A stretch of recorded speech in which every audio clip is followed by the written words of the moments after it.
Indian Hills has been lucky enough to see a pattern of new growth and change over the past few decades. We've seen our population increase, an increase in our traffic, and an increase in the activity at our open space parks.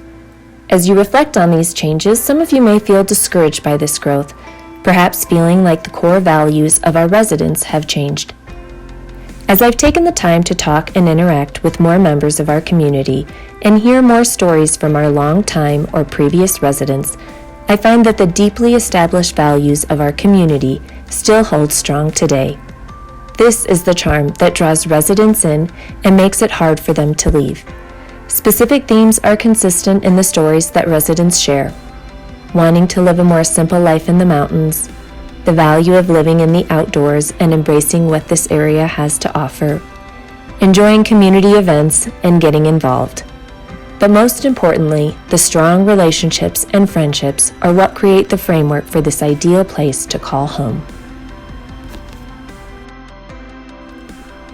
Recently, in September, I was able to meet with Kathy Kain, former resident and daughter to our former historian, Levita Bermudez.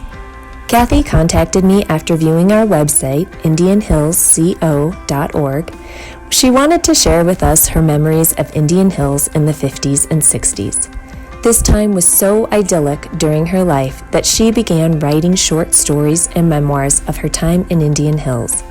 The themes for her stories are consistent with other residents during that time and earlier decades in the 1920s and 30s. Kathy was a resident of Denver till the age of 7 when her parents decided to buy land in Indian Hills in order to provide a better quality of life for their small family of 3 at the time. So my mother worked for the University of Denver, and she knew Dr. Brush, who owned and whose wife wrote this book, Helen Brush. I'm not real sure, but I think that's where she heard about Indian Hills, you see. And so then they took 285, which at that time was a narrow 2-lane, I think it was still dirt, road, clung to the side of the mountain in Turkey Creek Canyon, and went up there and bought this lot. Well, then when I don't remember what month of the year they bought it, but then they had to let the winter go through, and then they started building in the spring, and I think it took them about 2 years because my parents believed that you didn't get loans. If you couldn't afford it, you shouldn't have it. And so they both of them worked at their jobs, saved their money, and bought the 2x4s and the windows and the brick and all that as they could afford it. And I think it took them about 2 years to build that house. And I remember traveling from the University of Denver, where my parents lived, in this, what was called a panel truck at that time. I would ride in the back and with the lumber and the tools, and I was 7, and we would take this very precarious road up to Indian Hills, turn right at the Indian Hills sign and go up to the property, and we'd stay there all weekend. We'd go up Friday night and come back Sunday night. And so my parents built this very simple ranch home, which is what they could afford, and they didn't ever take any loans out. So then I moved to Indian Hills when I was 9, 8 and a half, something like that. And when I moved, and I have this written down too, there were no doors or windows on our home because the school was starting and they weren't quite already closed in. But by the time the snow came, we had doors and windows. And that's about all. Kathy recalls many days hiking or riding around Indian Hills. Many of her adventures occurred in what we now call Mount Falcon and Falcon Wing Ranch. Here are some of her memories of those special times in the 50s and 60s. When I was a young girl, that was the mysterious place at first. And my mother and father found the trail. There was only a trail up to it when we lived there. And so we would hike up to it sometimes, but then we rode our horses up to it. Okay. And we'd take a picnic supper or whatever, and we'd go up there and climb on the walls and and tell ghost stories and things like that. And then my girlfriend and I were allowed to go by ourselves up the trail. Pamela Smoot.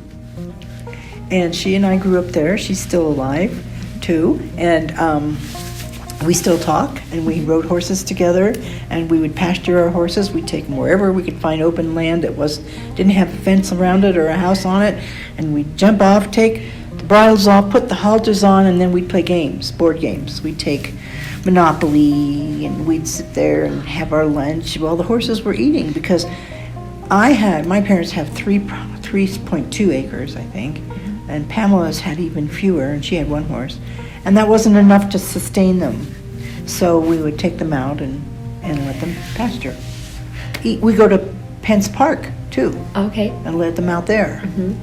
In fact, I've written a story about Pence Park when we take our horses there to pasture, because that was big, grassy area. It still is.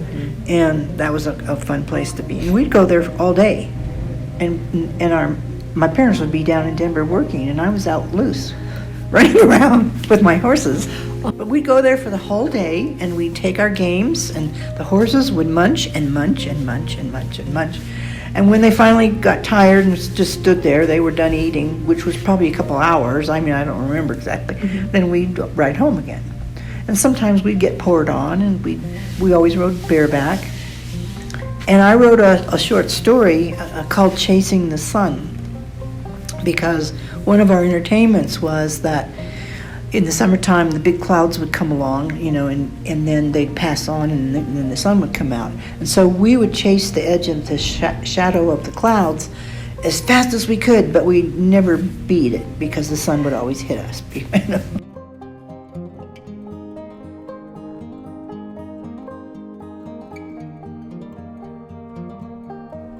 Memories by Bob Dolezal.